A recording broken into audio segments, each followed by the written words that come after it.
Okay, so we're looking at calculus, section 5.5, substitution rule problems. We're going to start off with number 14. Okay, on number 14, they tell us the integral of 8x cosine of the quantity 4x squared plus 3 dx. And then they give us this hint. They say u equals 4x squared plus 3.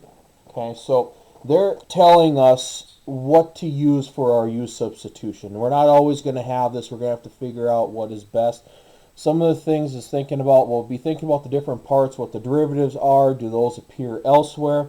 Other ways to look at it is you start looking at the fact that the innermost function a lot of times we let be u. So what is on the very inside of everything, in which then it's inside this cosine function, we have a function.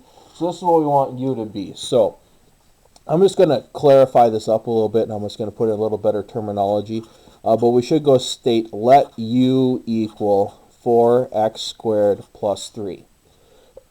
So now what this does is it now gives us, and I'm going to write this here, but this is the only time you're going to see me write this. What this gives is this gives us 8x cosine u dx. Okay? Now, the problem here is we have a u variable, we have an x variable, and we have with respect to x here, we want this with respect to u right here, and we want to try to get rid of this x overall.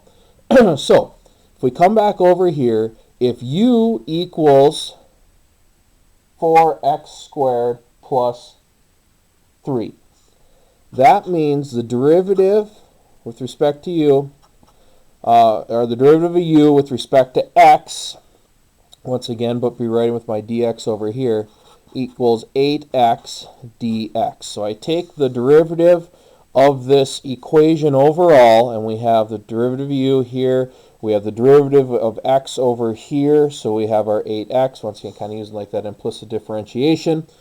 Within here, overall, we see that, oh wait, 8x dx equals du.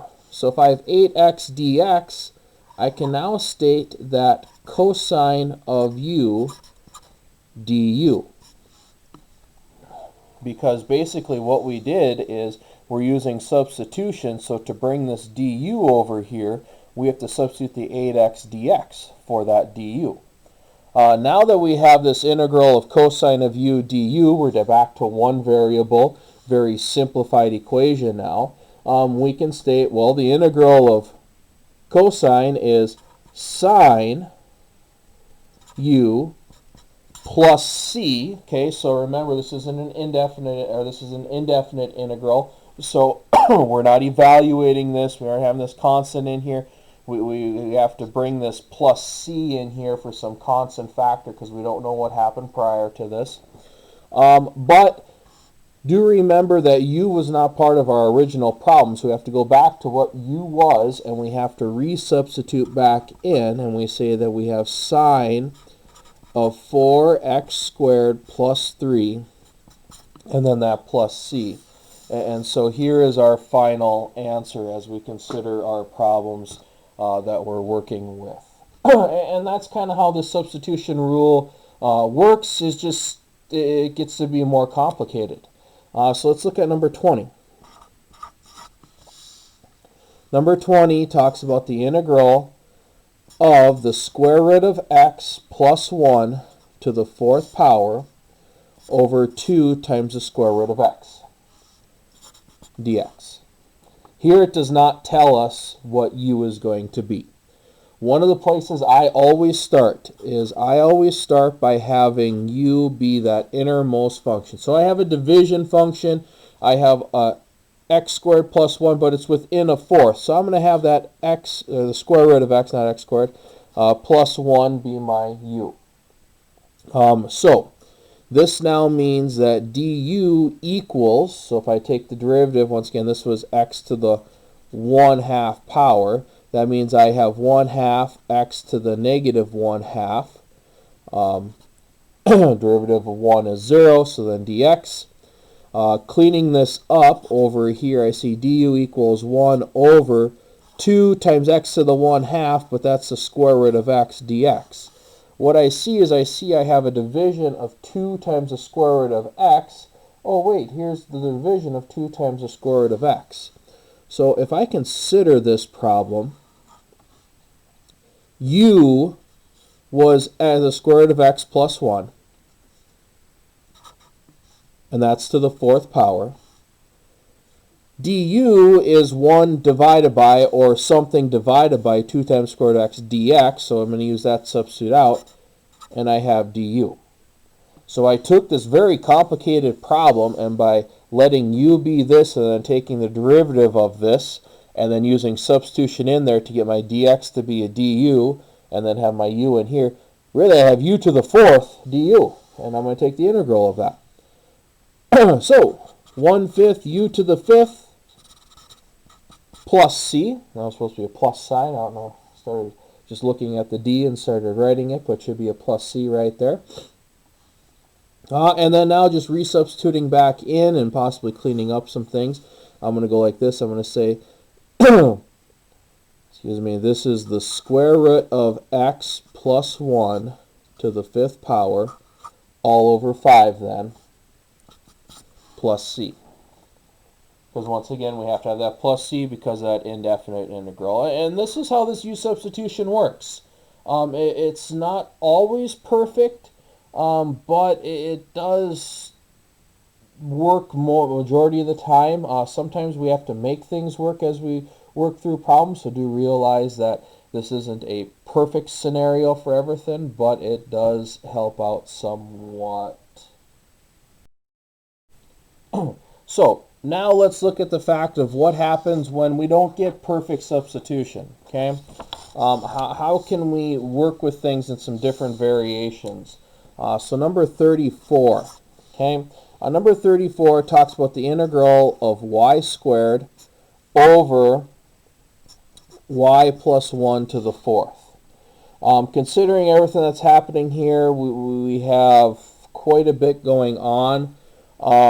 One of the ways we could work with the problems, we could try multiplying this out and canceling, but it's not going to because this isn't reversed around. So we're going to start with our u substitution. So I'm going to let u equal y plus 1. Once again, my inner function on something. So once again, that composite part of it, that innermost function. So that means when I take the derivative here, I get du equals 1 dy. So du equals dy. So now when I substitute back in, I see that I have u to the 4th down here. The dy now substitutes over for a du, but I still have a y squared. We can't have that y squared because we got to evaluate only with one variable. So how can we make this y be a u? Well, we come back here. We said u equals y plus 1. So if we take this u equals y plus 1, and I subtract over the 1, y equals u minus 1. So now what we do is we substitute this in. We say, well, y is this, so we have u minus 1 over u to the 4th du, and then once again, this u minus 1 was part of that y squared, so it's that quantity squared. Now that we're at this point, we're going to have to work with it. But not like this. So what I'm going to do is I'm going to take this, I'm going to say this is u squared minus 2u plus 1 all over u to the 4th du. So that is the integral of 1 over u squared minus 2 over u cubed plus 1 over u to the 4th du. And the main reason why I said this was a simple fact that now I'm breaking up into a sum of simplified parts. We can even take this a step further, maybe a little easier to see when we integrate. If I go u to the negative 2 minus 2u to the negative 3 plus u to the negative 4. Okay, and once again, du of this entire thing. So it should go like this right here. Considering the problem here, we're going to add 1 and then divide by that new one. So we see that we have negative u to the negative 1 plus u to the negative 3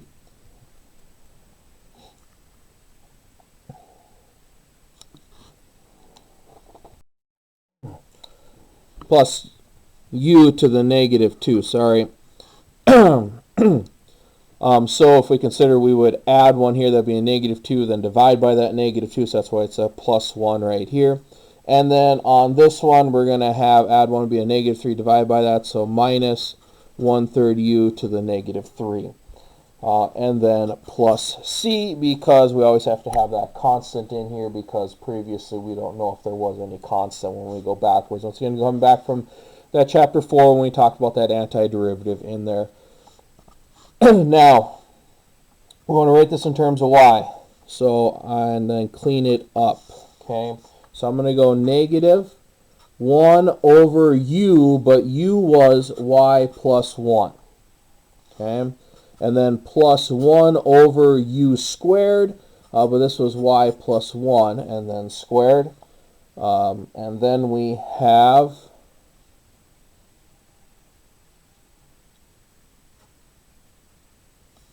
minus 1 over 3 y plus 1 cubed, and then plus c. Okay, so this is kind of where our values really start coming into, and do realize that this problem started off here. We got to a point where we went through u substitution, but we still had a y. So we took our original substitution and we went through and then solved it so y equals that, and then substitute back over. And that substitution back over, that's when things really started then expanding out, trying to simplify. Basically, kind of like when we took the derivative, we didn't like take the derivative of quotient rules and everything if we didn't have to. We would multiply out. We would run the same thing in integration. So that's kind of what we're looking at for everything. So this is our indefinite integrals, and once again, it's a little bit more complicated of a problem within here. But what happens on definite integrals? So we start looking at definite integrals now. On a definite integral, let's start with number 40. Okay, so on number 40, we talk about the integral from 0 to 2 of 2x over x squared plus 1, the quantity squared, dx. So we got to look at this problem like we did before. We got to integrate this at some point. This is a very complicated function with the function within a function. So we got that composition function. That's really when you should be thinking about u substitution. So if you consider that u substitution right here, I'm going to let u equal x squared plus 1. Okay? So then that means du equals 2x dx.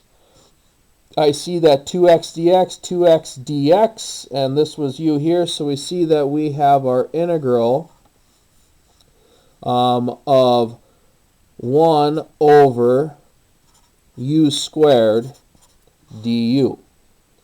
Now, notice I did not write the 0 and 2 in here, because this integral is now with respect to u.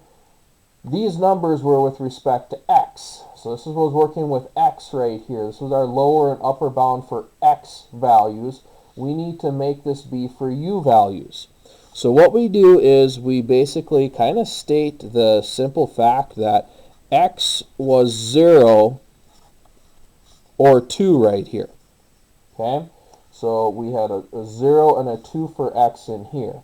What we do then is we would state, well, u would equal 0 squared plus 1 or 2 squared plus 1. We would plug those into our u function for the x. So we put that 0 squared, we put that 2 in there for that 2 squared plus 1. So that means we would have u would equal 1 or 5.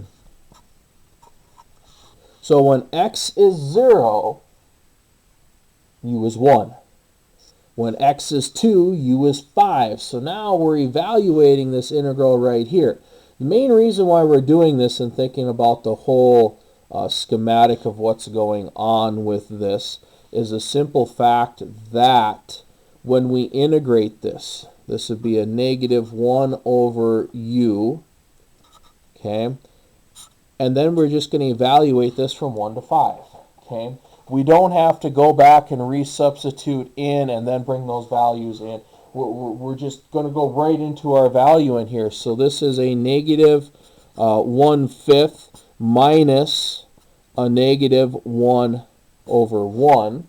So negative 1/5 plus 1 is 4/5. And then we're done, okay? So we could have left this as 0 and 2, but remember that's with our x variable. So then we'd have to substitute back in and say this is a negative 1 over x squared plus 1, and then plug in the 0 and 2. But that's very complicated in here. Once again, the more simplified of a function we have, the better off we are with everything.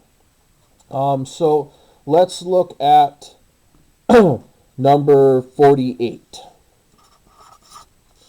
48 talks about the integral from 0 to 3 of v squared plus 1 over the square root of the quantity v cubed plus 3v plus 4. Now, considering what's happening here, this is all dv, we need to let u be some value in here. So let u equal v cubed plus 3v plus 4. Once again, it's a function within a function right here. So du equals 3v plus 3v squared plus 3 dv. Now, if we're looking at this, we're like, wait, this isn't 3v squared plus 3 right here.